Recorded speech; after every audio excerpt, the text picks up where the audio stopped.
Hello! If you are joining me for the first time, my name is Dina. I am a designer and a furniture artist. In this tutorial, I'm going to share with you the process of painting this side table in a very nice metallic silver color. My table, I want to check it first for any scratches and if there is anything I need to fix with wood filler.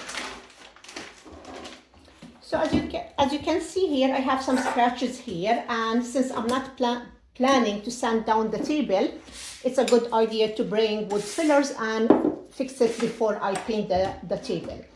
I also want to talk about sanding down my piece of furniture before painting it. And if you are not interested in this part of the process where I am preparing the table for painting, feel free to skip to the next chapter. I receive a lot of questions about sanding down the furniture or not. So there are different things to take into consideration. One is what the kind of paint you are using. Most of the time I use boutique brands paint that is designed for furniture, and it does allow you to paint without sanding. So that is definitely something to look at when you are making this decision. If I am using regular paint that I would buy from Home Depot, and there are times when I had to do that because a client of mine sent me a sample of her daughter's room, and she wanted me to create side tables with matching colors. So I had to take that sample to Home Depot, and they matched it for me, and they gave me a paint that is regular paint. So in that case, I did sand down the pieces and primed them and did the painting before, like I did the full process of sanding and painting. And you need to look at the piece of the furniture. And it's always a good idea to scratch it a little bit, especially if it is a very smooth surface. So I am touching this one and it's not very smooth. So if you are working with an IKEA piece, for example, which I don't usually recommend that you would do, because, you know, if you're going to put the time and effort, just do a solid wood piece of furniture, and that you're going to get for almost for free or no cost at all to start with. But when you are working with a vintage piece of furniture, usually they are not as smooth, and they are in a better shape for you to be able to paint them without sanding down. So, and definitely because this one has a little bit of shine to it, I will definitely do some sanding down, not a lot, just to create some texture for the paint to adhere very well. And also I'm going to use a primer in this case, not because of not that I'm worried that it's going to adhere to it, but also because I am worried about bleeding in this piece. I know other people use shellac. For me, I don't like it because I feel it creates a weird texture that affects my painting. I find, and I share the primer that I've been using, that I found it to be the best, that I don't need to sand down after using it. So first thing you want to do is apply the wood filler here, and I'll share the name of this brand I'm using, which I find it to be easier to work with than others. In this case, I need to sand down all the extra I have from the wood filler anyhow. So while I'm doing this, I will just go ahead and do a little bit of scratching around the piece to make sure that the paint is sticking very well.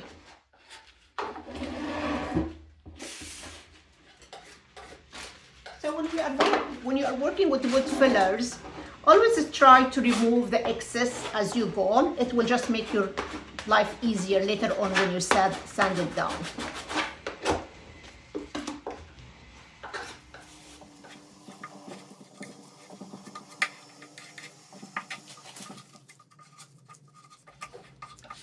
So I'm going to let it dry for a little bit, and then we'll sand it down and prime it. So I'm going to use 100 grit sanding paper.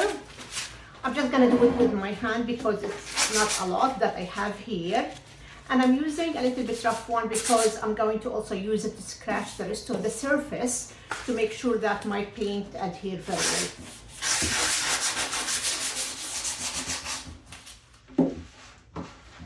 Before I prime it, I'm going to use Amy Howard Clean Slate to clean my piece, especially when I am...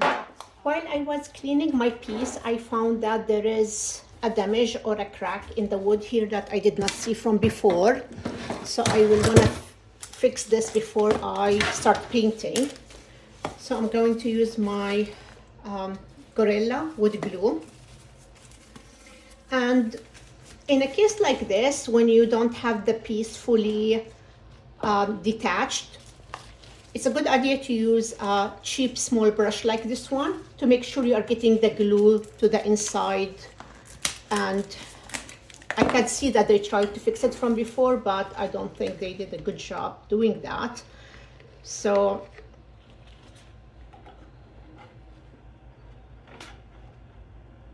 you want to get in glue as much as possible between the...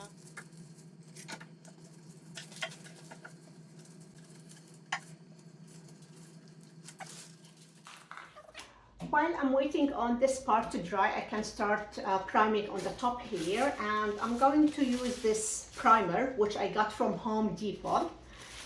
If I am able to clean it up and figure out what the name of it was, I'll let you know, because it was a good one, but I always do that and I end up taking them to Home Depot and telling the guy I want the same thing, and we'll see. So I'll try to clean it to figure out what was the name of this primer because it was really a good one.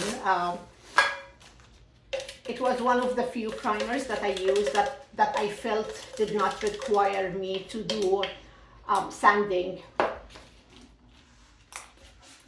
So you can skip to the next chapter where I will start applying the first color base, or you can stay here and watch more of the priming process.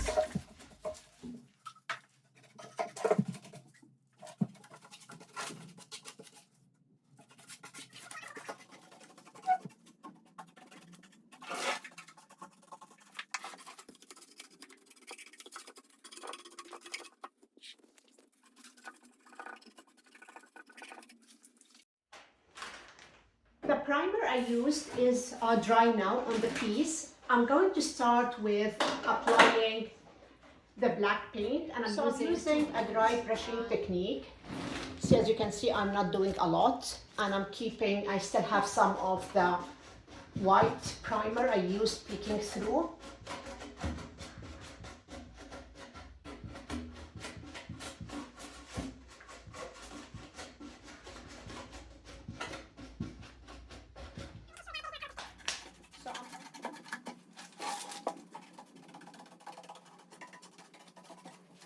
To do 2 layers of 2 different colors. I just did that because I have both, and I wanted to leave a little bit more of a shade on this area. So what I'm doing in the front here,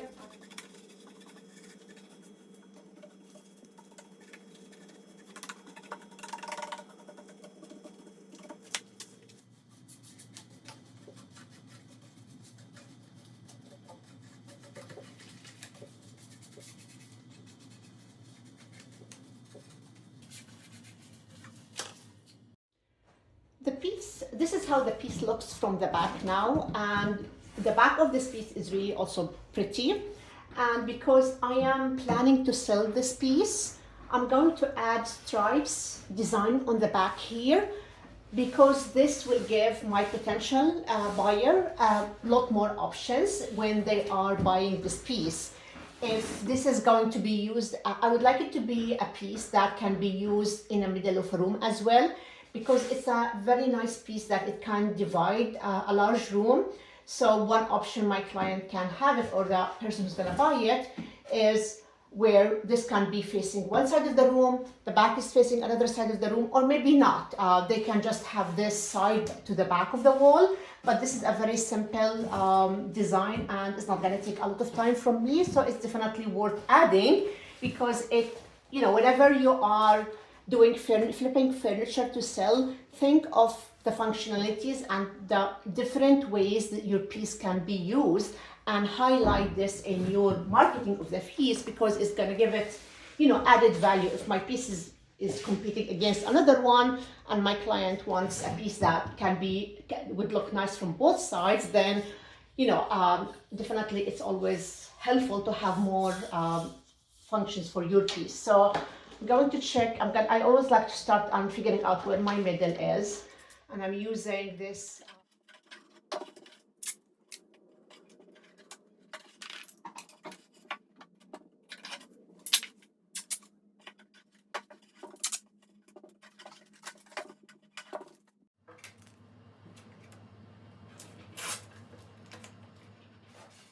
As you can see now, I have some metallic finish on the front of my piece, and I was recording this process because it is very important. And again, technology can be a challenge for me. It seemed that it did not record the process, so I'm gonna redo it again now.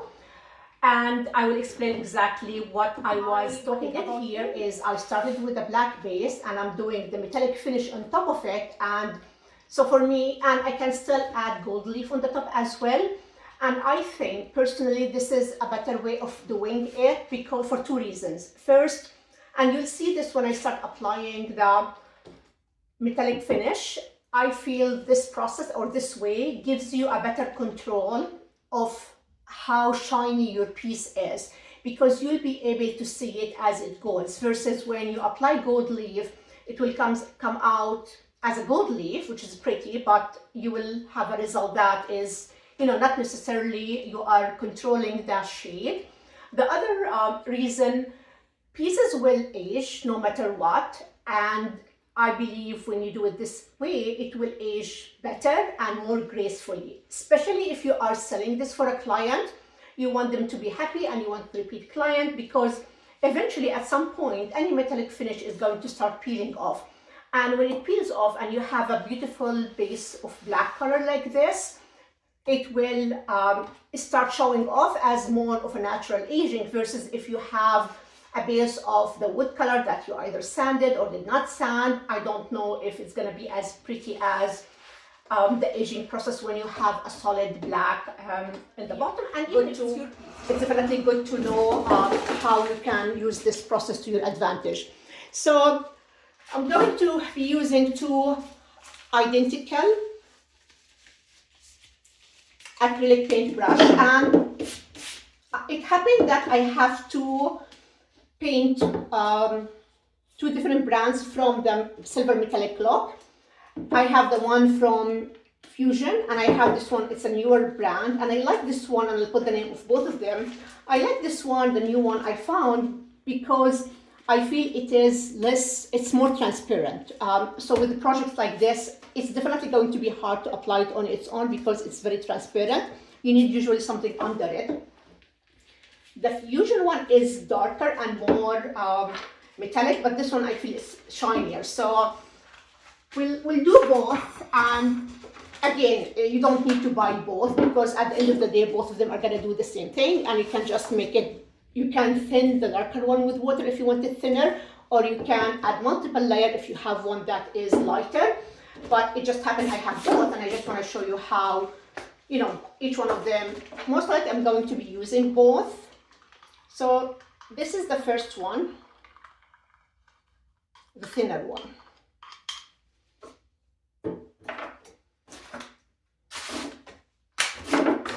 So what you want to do is have a cardboard or a piece of paper. You want to start with this, and you can always add as you can go. And I'm going to focus this side with this color here, the lighter one. And it's also like a dark, so it's like a dry brushing technique.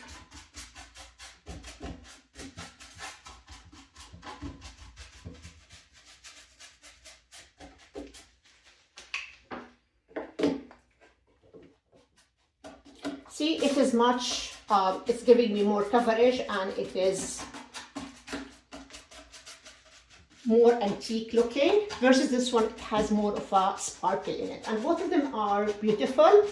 It really depends on if you want less metallic, then that could be an option. And I'm pretty much sure if I thin this with water, it will give me also closer look to this one.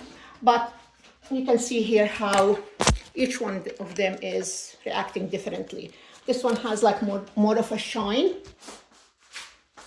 And this has like more of a metallic look. And I like this one better because the piece has a lot of, I want it to be more metallic. But since I have both of them and I like the shimmer that this one has, I am going to go ahead and apply the first one, the thinner one first, let it dry, and then apply the fusion one on top of it.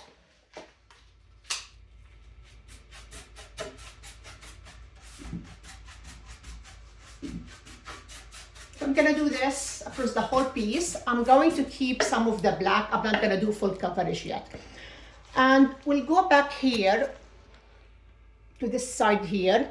So this is the side that I applied the darker one, the fusion one on, and this is the one that was, and this side was the lighter side. So since I'm gonna do a second coat with fusion, the darker one, because I like this, my preference is this one.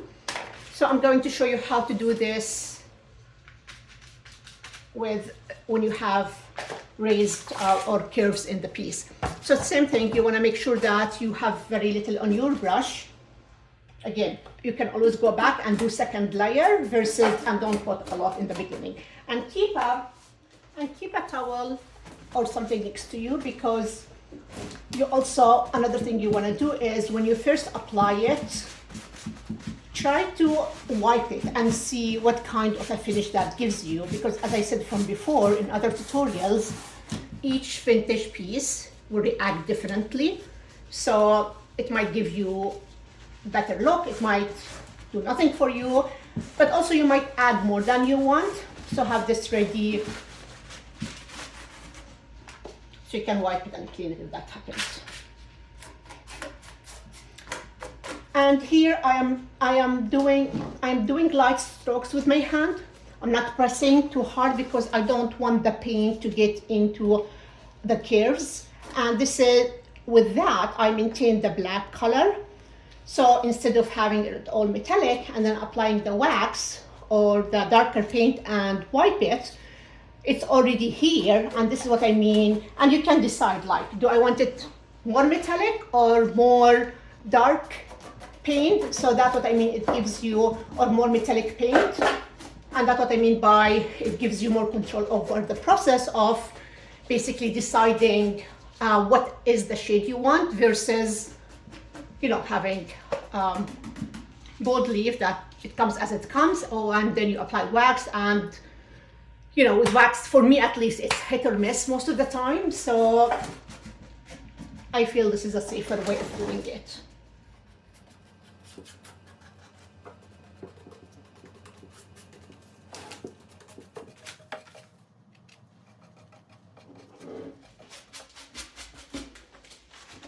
So definitely on the top here, I'm going to keep this nearby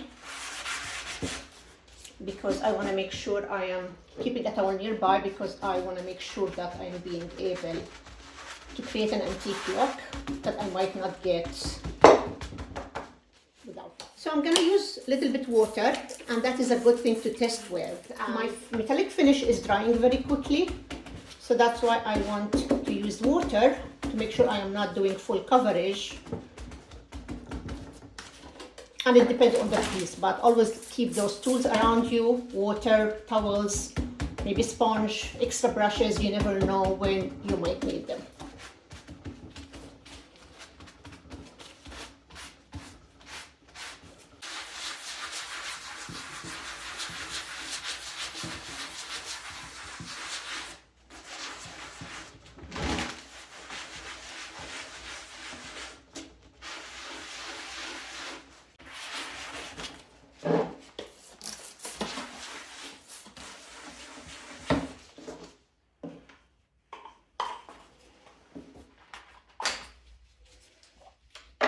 I'm going to use more the lighter metallic here.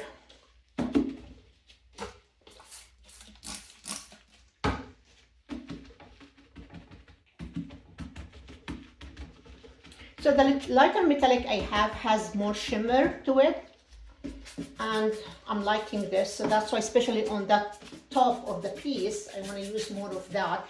If you want to create this kind of shimmer in your metallic paint and you have one that is giving you more solid antique, you can always just add a little bit of mica powder, and that will definitely help you in creating more shimmer and give you more of a metallic look.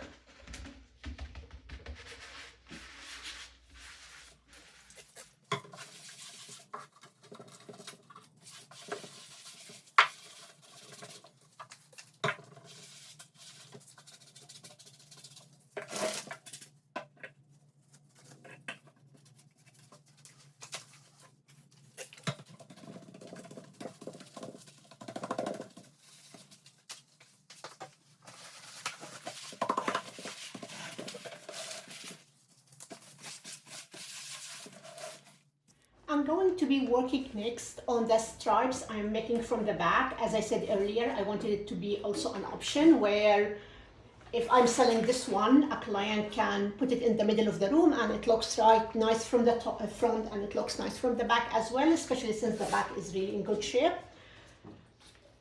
So I have my rolling brush and I'm going to start with the lighter metallic paint I have. If you want a solid coverage and just one shade, you can just do this with one step, or if you want to have more of shades, then you can apply lighter color or thin what you already have with water, and then you can see how I'm going to do it as multiple shades here.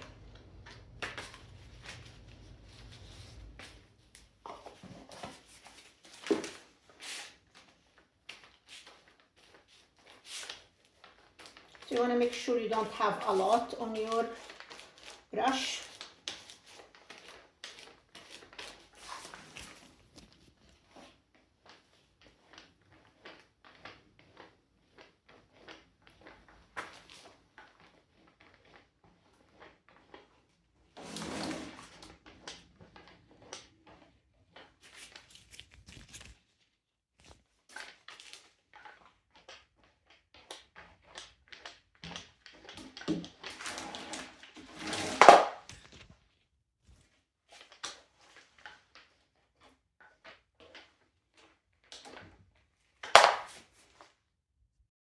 So for the darker shade, I'm going to use the same brush because obviously it does not matter now.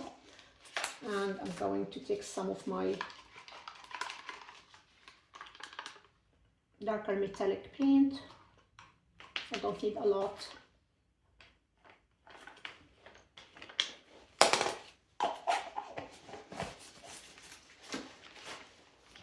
And I'm just going to do a little bit from here.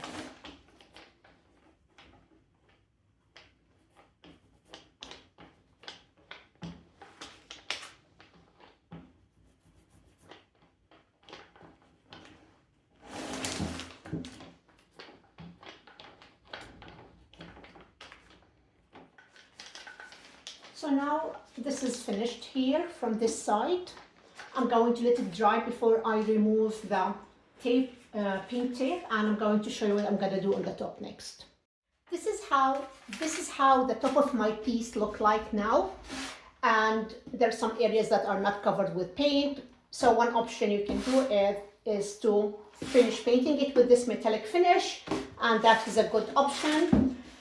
But I want to do silver gold leaf just because I can, and I want a more dramatic look, and also show you another way of what you can add to this piece, that you can choose to use it on a similar project or something else. But I'm sure you saw many of those very dramatic kind of splash of gold leaf that many artists do, which looks really nice. I'm going to show you a very easy way of how you can also do this. So bring any piece of paper, newspaper or anything, and just go ahead and dip it.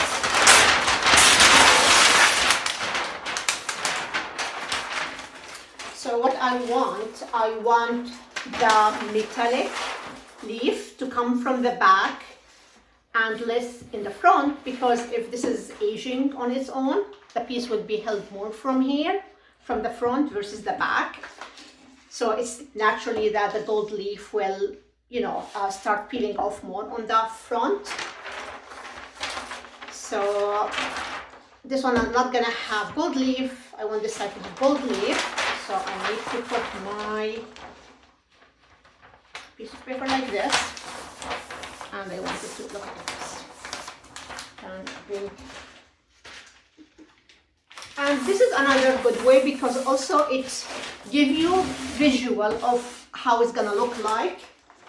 And when I try to do this with the spray, it doesn't really work because you are going to end up having some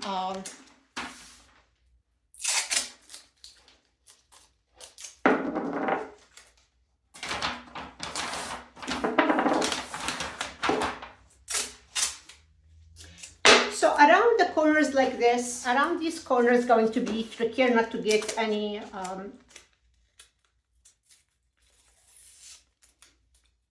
so what you can do is enhance it with more paint tape, but make sure that you rip it with your hand from the middle.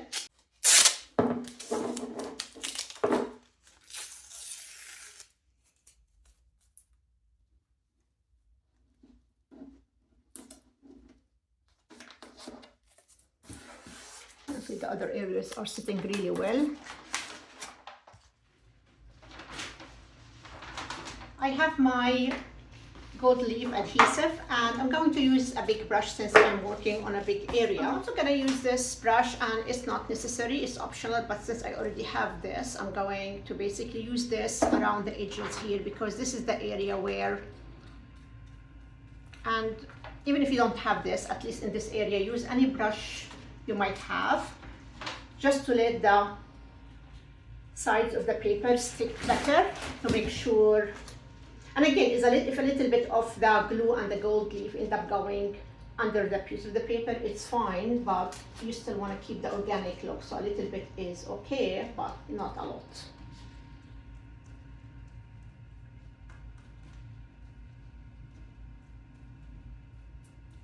And you want to put less glue in this area because when you put less glue, obviously you get less gold leaf sticking there. In this case, I'm using the silver leaf. So you have less sticking there. And you don't want it to be like completely two different shades. You want it also to be blending in. And I'm going to be using metallic wax as well, but since I'm doing gold leaf, you want to do the gold leaf first if you're going to use any wax. And metallic wax also helps me in blending my gold leaf, and I use it for that purpose as well. So I'm going to show you later on how I also use the metallic wax to blend in my gold leaf or silver leaf. So although I did not put anything here, I do have more. So, although I did not cover this side with the paper, but I have very nice coverage here from the metallic look. So I'm just going to do like this with my brush and have this around here. So I want to make sure I have more of this here, and you want to make sure I have more of the adhesive on the back here, and especially when I am moving from less to more, I want to do more tapping to have more like of a natural blending in look. A little bit of a kitchen towel. Obviously I want the adhesive to stay, but also I want it to look more organic. So some tapping here. I have my gold leaf now, silver leaf. So you definitely want to make sure that your hands are clean. And I'm going to start applying it this way.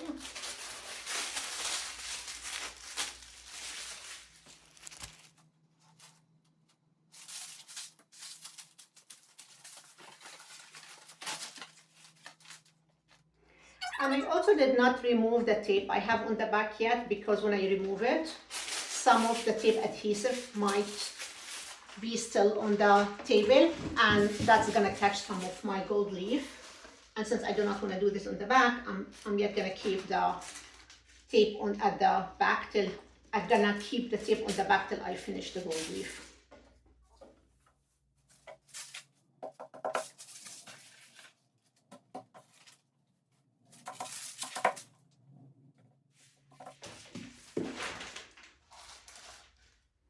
You can always skip to the next chapter if you feel you are very familiar with the applying the gold leaf process. So you can see how I'm going to be finishing the piece next.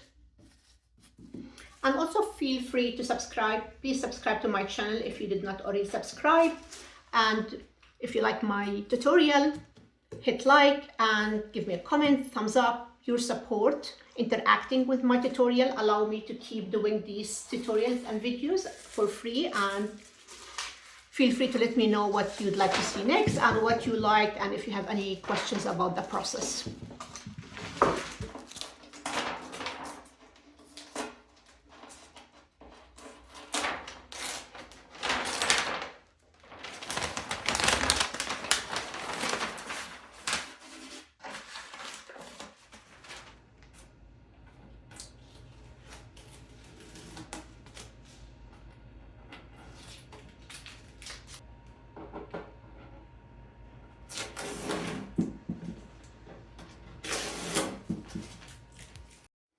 What I'm going to do next is I want to put, I like how the silver came up on the top. It still needs blending, and I want to put a little bit silver leaf here and a little bit on the other leg and make it look like as if it was done with silver leaf and it's peeling off. And I'll blend it, so you'll see how you will be able to see how I'm gonna blend it to look more natural. And of course, this by itself right now, it's really a nice look and can be the finish. But I wanna do a little bit extra just to show you the possibilities of what other things you can add to your project.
I'm going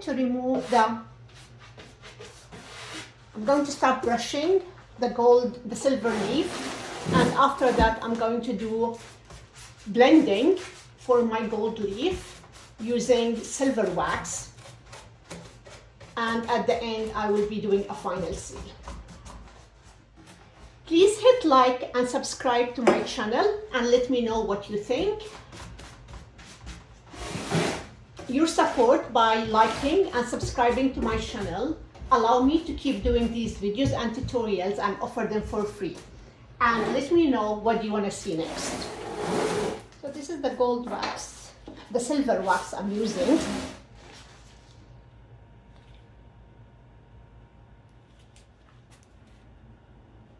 And I'm going to tap around the edges of my silver leaf, because this way it will make it blend more with the rest of the piece.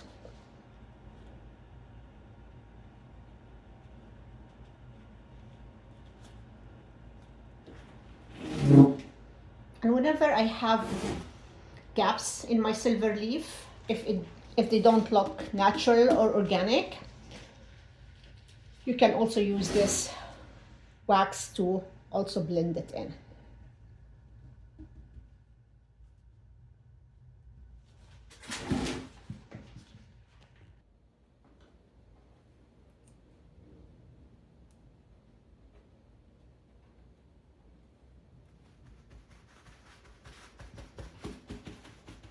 I'm using the black chalk paint I used earlier to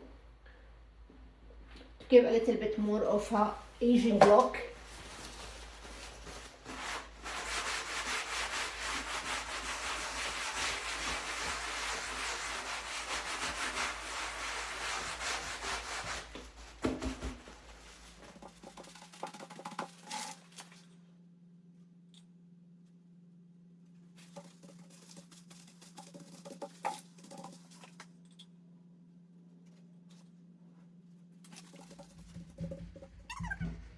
I prefer this over the dark wax sometimes because I feel it gives me more control versus the dark wax. Sometimes I don't know how it's going to interact with the paint I already have.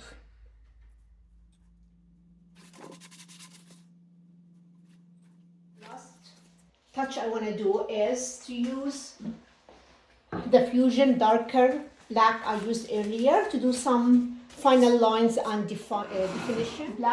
Darker black really gives a final nice touch, especially when you have a shiny and metallic piece like this.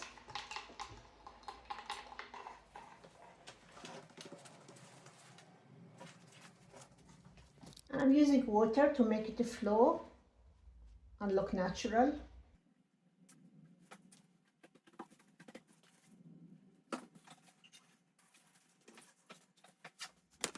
So just a little bit touches wherever I want to enhance the contrast in the piece. And after that, I'm going to finish that, just some final black touches. And this is totally optional. It depends if you want it to be more, look a little bit more aged versus newer. So these are all options. So my piece is finished now, and I did let the paint and the gold leaf dry over 2 days. I didn't need that much, but I got busy doing other things. And now I'm going to do the final seal. And afterwards, I'm going to do a quick video to show you all the sides of the piece and how it looks at totally the end when the final coat dry.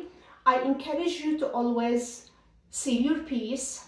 It definitely gives it protection, even if the paint you are using does not need a final seal, and a lot of it doesn't, especially the one that some of the brands that are designed for furniture and good ones.